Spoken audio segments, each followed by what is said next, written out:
这个9月初到9月中阳嘛是太子爷的生日。中华南药宫拜太子爷的贡品真特别，有鸡肉粽，有番薯条，有烤肉。原来是因为民间的信仰，认为太子爷是囡仔孙来得道，所以表示才特别拣囡仔爱食的素食来帮太子爷做生日。这边有棒棒糖、麦芽糖。桌仔顶有糖啊、拿木呢，各种的四小啊、点心，除了食的，也有煎鸡肉。原来这拢是要甲太子爷做生日的。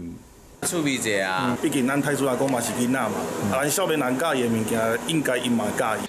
太子爷就是落车，农历9月初9中央节生日，民间的信仰认为太子爷是囡仔先得道，因为脚踏风火轮，所以讲有真侪职业教师会拜太子爷。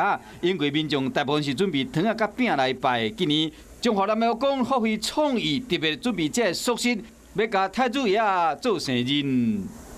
说不定下一次也可能会拜那个披萨啦，或者是其他的一些比较时兴的一些食品。另外有服侍太子爷的民众，将这红仔放伫神桌顶，隔壁这牌仔要互太子爷溜。符合着阮规间吼柑仔店布置，所以吼，阮会摆一寡这红仔米啊吼，啊有伊请伊的三太子好朋友吼，啊斗阵来遮佚佗。太子爷生日要拜什么物件？信众是大家做伙激头脑，物件一个摆出来，互人感觉真心实。其实不管拜什么物件，只要诚心诚意，安尼就好。